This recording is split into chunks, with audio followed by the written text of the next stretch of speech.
Hello friends, मैं प्रवेश कुमार। स्वागत है आपका अपने यूट्यूब चैनल में। आज के हम इस वीडियो में नंबर सिस्टम के बारे में बात करेंगे। मैंने नंबर्स को एक चार्ट के माध्यम से दर्शाया गया है, तो हम इन सब पे एक एक करके बात करते हैं। अगर हम रियल नंबर्स की बात करें तो जो रियल नंबर्स हमारे होते हैं इन्हें दो कैटेगरी में रखा गया है, एक परिमेय संख्या और अपरिमेय संख्या। अगर हम परिमेय संख्या की बात करें, इनको अगेन दो कैटेगरी में रखा गया है, इंटीजर्स और फ्रैक्शन नंबर्स। अगर हम इंटीजर्स की बात करें तो ये इन्हें तीन कैटेगरी में रखा है, एक पॉजिटिव नंबर्स, एक नेगेटिव इंटीजर्स और शून्य। तो अगर हम पॉजिटिव इंटीजर्स की बात करें कि पॉजिटिव इंटीजर्स क्या होते हैं, तो जितने भी हमारे पॉजिटिव नंबर्स होते हैं उनमें +1, +2, +3 और प्लस इन्फिनिटी तक जो भी हमारे नंबर आते हैं वो सभी हमारे पॉजिटिव इंटीजर्स में आ जाते हैं। और पॉजिटिव इंटीजर्स को एक नाम और दिया गया है, नेचुरल नंबर्स। जो नेचुरल नंबर्स हमारे होते हैं पॉजिटिव नंबर्स ही होते हैं। अगर पूछता है कि सबसे छोटा नेचुरल नंबर क्या है, तो सबसे छोटा नेचुरल नंबर हमारा 1 होता है। ठीक है, चलिए अब हम बात कर लेते हैं कि नेगेटिव नंबर्स हमारे क्या होते हैं, नेगेटिव इंटीजर्स क्या होते हैं। अगर हम नेगेटिव इंटीजर्स की बात करें तो जितने भी हमारे नेगेटिव नंबर्स होते हैं वो सभी हमारे नेगेटिव इंटीजर्स में आ जाते हैं। -1, -2, -3, माइनस इन्फिनिटी तक जितने भी हमारे नेगेटिव में नंबर्स होते हैं वो सभी हमारे नेगेटिव इंटीजर्स में आ जाते हैं। शून्य तो शून्य ही रहता है।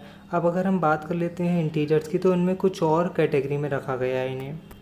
जैसे हम भाज्य और अभाज्य संख्याओं की बात करें तो भाज्य में कौन सी संख्याएं आ जाती हैं, वो सभी संख्याएं जो एक, स्वयं और अन्य नंबरों से भी कट जाएं वो सभी हमारी भाज्य संख्याएं आ जाती हैं। जैसे अगर हम बात करते हैं 4 की, 4 किस किस से कटेगा, 1 है, 2 है, 4 है। तो इसके जो फैक्टर्स होंगे वो एक और स्वयं के अलावा अन्य भी होंगे।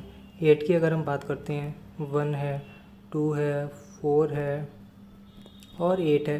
तो ये 8 और 1 के अलावा भी अन्य नंबर से भी कटेगा, वो सभी हमारी भाज्य संख्याएं हो जाती हैं। अगर हम अभाज्य संख्याओं की बात करें तो अभाज्य संख्याओं में खाली वो नंबर आते हैं जो एक और स्वयं के अलावा अन्य नंबर से नहीं कटते हैं। इसमें खाली दो ही इसके जो नंबर ऑफ फैक्टर्स होते हैं। जैसे अगर हम 2 की बात करते हैं, सबसे छोटा हमारा अभाज्य नंबर क्या है, 2 है। ये 1 और 2 के अलावा अन्य किसी से नहीं कटेगा। 3 आ जाता है, 1 और 3, 5 है, 1 और 5। तो इनके जो अभाज्य संख्याओं के जो फैक्टर होते हैं वो खाली 2 ही होते हैं, एक और स्वयं, इसके अलावा और इसके फैक्टर नहीं होते हैं। जबकि अगर हम भाज्य संख्याओं की बात करें तो इसके नंबर ऑफ फैक्टर्स 2 से अधिक होते हैं। ठीक है, इसमें कुछ और भी नंबर्स आ जाते हैं, जैसे सम और विषम नंबर्स, जिन्हें ऑड या इवन नंबर कहते हैं। ऑड और इवन, तो जो भी इवन होते हैं वो 2 से कट जाते हैं, जो भी ऑड होते हैं वो 2 से नहीं कटते हैं। चलिए अब हम बात कर लेते हैं भिन्न संख्याओं की कि जो फ्रैक्शन नंबर्स होते हैं वो क्या होते हैं। अगर हम फ्रैक्शन नंबर की बात करते हैं तो जो भी हमारे फ्रैक्शन नंबर होते हैं वो अंश अपॉन हर की फॉर्म में लिखे होते हैं। जो ऊपर वाला भाग होता है वो हमारा अंश होता है और जो नीचे वाला भाग होता है वो हमारा हर होता है। जैसे 1/2 लिखा है तो इसमें 1 क्या है, ये हमारा अंश हो गया, 2 है, ये हमारा हर हो गया। ठीक है, जो भी हमारे ये नंबर लिखे होंगे अंश बटा हर की फॉर्म में लिखे होंगे। तो इन्हें 3 कैटेगरी में रखा गया है, एक उचित भिन्न, अनुचित या विषम भिन्न और मिश्र भिन्न। तो हम प्रॉपर फ्रैक्शन की बात करते हैं। प्रॉपर फ्रैक्शन किसे कहते हैं, इसमें जो हमारा हर वाला भाग होता है ये बड़ा होता है अंश से। ठीक है, तो हर बड़ा होगा अंश से, वो हमारी उचित भिन्न होगी। अगर हम किन नंबर की बात करें, 3/4 लिखते हैं, इसमें क्या है, 4 बड़ा है 3 से, ये हमारा क्या होगा, उचित भिन्न होगा। या 2/3 या 5/7, हम कोई भी नंबर ले सकते हैं जिसमें हर हमारा बड़ा होगा अंश से, वो हमारा क्या हो जाएगा, उचित या प्रॉपर भिन्न हो जाएगी। अगर हम विषम भिन्न की बात करते हैं, इम्प्रॉपर फ्रैक्शन की बात करते हैं, तो वो क्या होती हैं, ये जस्ट इसका उल्टा होता है। इसमें क्या होगा, इसमें हमारा अंश बड़ा होगा और हर हमारा छोटा होगा। तो अगर हम इसमें बात करें कौन से नंबर से, 7/4 लिखते हैं, हमारा अंश बड़ा है हर से, ये हो जाएगा। या हम 8/3 लिखते हैं, या हम 5/2 लिखते हैं। तो जितने भी हमारे नंबर हैं जिनमें अंश हमारा बड़ा होगा हर से, वो हमारे हो जाएंगे विषम भिन्न या अनुचित भिन्न में। अगर हम मिश्र भिन्न की बात करें, मिश्र भिन्न में क्या आ जाता है, तो मिश्र भिन्न होता है ये हमारा पूर्ण प्लस उचित भिन्न, इन 2 नंबर से मिलके बनता है। जैसे 6 सही 3/4, हमने ये एक नंबर लिखा, ये हमारा क्या होगा, ये हमारा मिश्र भिन्न होगा। चलिए अब हम अगर बात कर लेते हैं कि पूर्ण नंबर क्या होता है, जो हमारे पूर्ण नंबर होते हैं, कोई भी नंबर हमारा पूर्ण नंबर हो, जैसे 6 की बात करें तो जो पूर्ण नंबर होगा उसकी एक कंडीशन होगी, जो भी नंबर है उसके जो नंबर ऑफ फैक्टर्स होंगे। जैसे अगर 6 के अगर हम फैक्टर करें तो 6 के फैक्टर कितने होंगे, 4 होंगे, ठीक है। 1 होगा, 2 होगा, 3 होगा, एक 6 होगा स्वयं। तो स्वयं इस नंबर को छोड़ के बाकी जो इसके फैक्टर होंगे उनका जो सम होगा वो 6 के बराबर होना चाहिए। तो वो हमारा क्या हो जाएगा, हमारा पूर्ण नंबर हो जाएगा, ठीक है। जैसे 6 है, 6 के अगर हम नंबर ऑफ फैक्टर्स करें, 1 से कटेगा, 2 से कटेगा, 3 से कटेगा, 6 से कटेगा। तो जो 6 स्वयं इस नंबर को छोड़ के बाकी जो है 3, 2, 5, 1, 6, तो इनका जो सम है वो इसके बराबर होना चाहिए, तो वो हमारा पूर्ण नंबर हो जाएगा। तो ये हमारा मिश्र भिन्न हो गया, जिसमें पूर्ण नंबर होगा, उचित भिन्न होगी। उचित भिन्न में क्या, हमारा हर बड़ा होता है अंश से, तो ये हमारा क्या हो गया, ये हमारा हो जाएगा मिश्र भिन्न। चलिए अब हम आगे बात करते हैं परिमेय संख्याओं की। परिमेय संख्याएं कौन सी होती हैं? जो हमारी परिमेय संख्याएं होती हैं, हाँ, परिमेय संख्याएं जितनी भी हमारी ये नीचे वाले नंबर दिए हैं ये सभी परिमेय के अंदर आएंगे।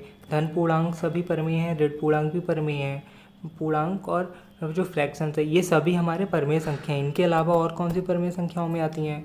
एक तो टर्मिनेटिंग डेसिमल और नॉन टर्मिनेटिंग रिपीटिंग डेसिमल। अब हम अगर बात करें ये होती क्या है, जैसे अगर हम नंबर्स लेते हैं कोई भी 1/2 हम ले रहे हैं, ठीक है। अगर हम इसे डिवाइड करेंगे, इसकी जो फ्रैक्शन में वैल्यू आएगी या पॉइंट में आएगी वो आएगी 0.5, ठीक है। तो ये पॉइंट के बाद पूरी पूरी कट जाती है, मीन्स टर्मिनेटिंग डेसिमल वाली ये वैल्यू आ जाती है, ठीक है। पूरी पूरी वैल्यू जो कट जाती है। अगर हम 7/5 लिखते हैं, इसकी भी वैल्यू क्या आएगी, 1.4 आएगी, ठीक है। ये भी पूरी पूरी कट जाएगी, तो ये हमारी टर्मिनेटिंग डेसिमल में आएगी। मतलब जो भी वैल्यू पॉइंट के बाद पूरी पूरी कट जाती है या वैल्यू, हाँ, तो वो सभी हमारी परिमेय संख्याओं में आ जाती हैं। और कौन सी आती हैं? और हमारी नॉन टर्मिनेटिंग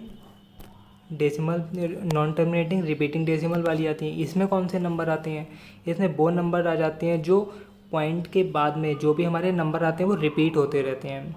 अगर हम 1/3 लिखते हैं, इसकी जो वैल्यू आएगी वो क्या आ जाएगी, 0.333333। तो आगे ये 33 आता रहेगा, तो ये क्या सेम नंबर रिपीट हो रहा है, इसे हम और क्या लिख सकते हैं, 0.3 इसके ऊपर बार हम ये भी लिख सकते हैं। तो ये क्या हो जाएगा, ये हमारा हो जाएगा परिमेय संख्या हो जाएगी ये भी। इसके अलावा अगर हम और बात करें 7/6 हम लिखते हैं, अगर हम इसकी पॉइंट में वैल्यू निकालेंगे तो ये आएगी 1.16666, मीन 66 इसमें रिपीट हो रहा है, या हम इसे क्या लिख सकते हैं, 1.166 के ऊपर बार लगा देंगे तो हम इसे ये भी लिख सकते हैं। तो ये हमारा क्या हो जाएगा, ये भी हमारा रेशनल नंबर हो जाएगा। तो जितने भी नंबर होते हैं जो रिपीट डेसिमल के बाद में रिपीट फॉर्म में आते हैं वो सभी हमारे परिमेय संख्याओं में आएंगे। सपोज हम 15/6 लिख रहे हैं, सॉरी 15/7 लिखते हैं, ठीक है। तो इसकी जो अगर हम डिवाइड करेंगे तो क्या वैल्यू आएगी, 2.142857 1 आगे ये सेम रिपीट होगा। तो यहाँ भी क्या हो रहा है, यहाँ भी सेम ही रिपीट हो रहा है, ये आगे ये अगेन रिपीट होगा। तो ये क्या हो जाएगा, ये भी हमारा टर्मिनेटिंग रिपीटिंग वाला हो जाएगा। तो ये हमारा परिमेय संख्याओं में आ जाएगा, ठीक है। तो जितने भी ऐसे नंबर होते हैं जो पॉइंट के बाद में रिपीट फॉर्म में आते हैं तो वो सभी हमारे परिमेय संख्याओं में आ जाएंगे। जैसे हम कोई नंबर लिखते हैं, हम 1.1010101010 हम ऐसे आगे लिखते जा रहे हैं, तो ये क्या है, 1010 रिपीट हो रहा है ना, तो ये भी हमारा परिमेय संख्या हो जाएगा। तो परिमेय संख्याओं में ये दो चीज़ें आ जाती हैं। इसके बाद अगर हम बात करें अपरिमेय संख्याएं क्या होती हैं, तो अपरिमेय संख्याओं में पहली बात तो अपरिमेय संख्या होती हैं उनमें जितने भी रूट वाली वैल्यू हैं वो सभी हमारी अपरिमेय संख्याएं हैं। हम √2 की बात करते हैं, √3 की बात करते हैं, √5 हो गया, √7 हो गया, रूट में जितनी भी वैल्यू हैं वो सभी हमारी अपरिमेय संख्या हो जाएंगी, ठीक है। और दूसरी चीज़, क्योंकि इसमें कोई भी रिपीटिंग पॉइंट नहीं होता है, ठीक है, पॉइंट के बाद में कुछ भी रिपीट नहीं होता है। अगर हम √2 की एग्जैक्ट वैल्यू की बात करें तो वो क्या हो जाएगी, 1.4142135। तो इसमें कुछ भी रिपीट नहीं हो रहा है, सब अलग अलग नंबर आ रहे हैं।